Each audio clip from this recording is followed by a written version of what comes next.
Hello everyone, welcome to my YouTube channel. I am Deepti. I hope आप सभी लोग अच्छे होंगे। जिन लोगों ने अभी तक मेरे चैनल को सब्सक्राइब नहीं किया है तो जल्दी से मेरे चैनल को सब्सक्राइब कर लीजिए। बेल आइकन को प्रेस करना बिल्कुल मत भूलिएगा। बिना किसी देरी के स्टार्ट करते हैं आज का वीडियो। एक गांव में एक कपल रहता था। उनकी शादी को लगभग 23 साल हो गए थे।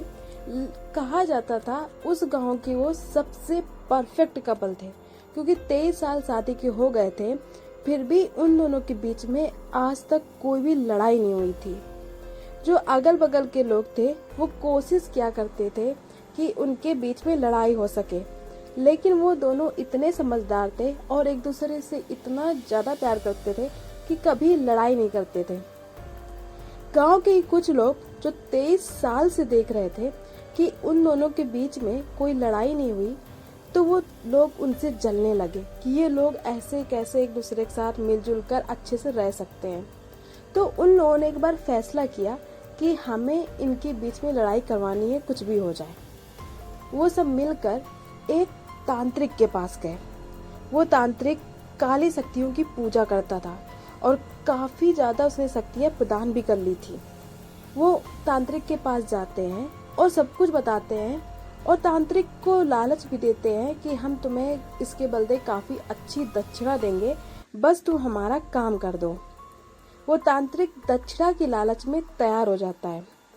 उसने अपनी शक्ति से एक चुड़ैल को बुलाई जो कि बहुत ही दुष्ट आत्मा थी। उसने उस चुड़ैल को आदेश दिया कि तुम जाओ और उस औरत के शरीर में प्रवेश करो और कुछ भी करके उनके बीच में काफी लड़ाई कराना। वो चुड़ैल जाती है और उस औरत के शरीर में प्रवेश कर जाती है। जो उसका हस्बैंड था वो एक किसान था, इसलिए वो खेत में काम किया करता था और जो उसकी वाइफ थी वो घर में ही रहती थी। शाम को उसका हस्बैंड जब खेत से वापस आता है, हाथ मुंह धुलता है और जाके अपनी वाइफ से बोलता है कि मेरे लिए चाय बना दो। वो इतना बोलता ही है कि वो एकदम से गुस्सा हो जाती है और कहती है कि खुद ही बना लो जाके चाय, मैं नहीं बनाऊंगी, और चली जाती है। तो उसे तो पहले लगता है कि शायद ये बीमार हो या किसी वजह से गुस्सा कोई बात हो गई हो, तो खुद ही बना लेता है और रात का डिनर भी खुद ही बनाता है और दोनों खाकर सो जाते हैं। सुबह होता है तो देखता है कि अभी तक वो सोई है, तो उसे जगाता है, कहता है क्या हुआ, तुम्हारी क्या तबीयत नहीं सही है।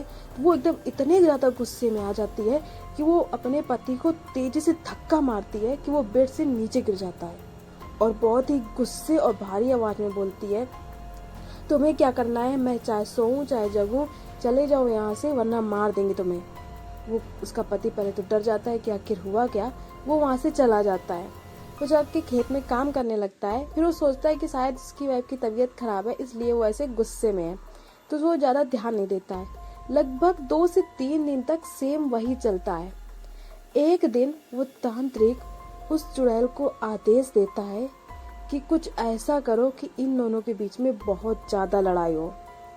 किसान जब शाम को आता है, उसका हस्बैंड, तो उसकी वाइफ पहले से ही तैयार थी लड़ाई करने के लिए। वो जैसे ही आता है तो वो गुस्से में उसे तेजी से बोलती है कि अभी तक कहाँ थे तुम, अभी क्यों नहीं आए। तो उसने बताया मैं खेत में था तो काम था। तो कहती मुझे भूख लगी, जाके जल्दी खाना बनाओ। क्योंकि वो भी थका हुआ था तो उसने बोल दिया मैं खाना नहीं बनाऊंगा, मैं भी थका हुआ हूँ, तुमने अभी तक क्यों नहीं बनाया। इतनी सी बात पर उसकी जो वाइफ थी वो इतना ज्यादा गुस्से में आ जाती है कि वहीं पर एक हथौड़ा रखा होता है, उससे अपने पति पर प्रहार कर देती है।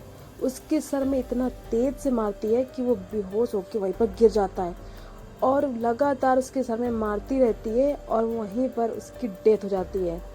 गांव वाले आते हैं, देखते हैं कि उसकी डेथ हो गई। उन्होंने पुलिस वालों को बुलाया। जैसे ही पुलिस वाले आए तो वो अपने पति का मांस हाथ में लिए और एक हाथ में हथौड़ा लिए बैठी थी और पुलिस वालों से कहते कि हाँ मैंने ही अपने पति को मारा है, गिरफ्तार कर लो। वो इतना कहती है, बहुत तेज से हंसती है, अपने बाल बिखेर करके, इतनी डरावनी लग रही थी देखने में। और बस थोड़ी देर बाद वो चुड़ैल जिसका काम हो चुका था वो उसके शरीर से निकल जाती है। जैसे ही शरीर से निकलती है वो औरत एकदम से होश में आती है और सामने अपने पति की लाश देखकर इतना ज्यादा रोती है कि उसकी भी वहीं पर मौत हो जाती है। आज की स्टोरी कैसी लगी कमेंट करके जरूर बताइएगा और मेरे इस स्टोरी को ज़्यादा से ज़्यादा शेयर कर दीजिएगा। सब्सक्राइब करना बिल्कुल मत भूलिएगा, बेल आइकन को प्रेस कर दीजिएगा। तब तक के लिए धन्यवाद।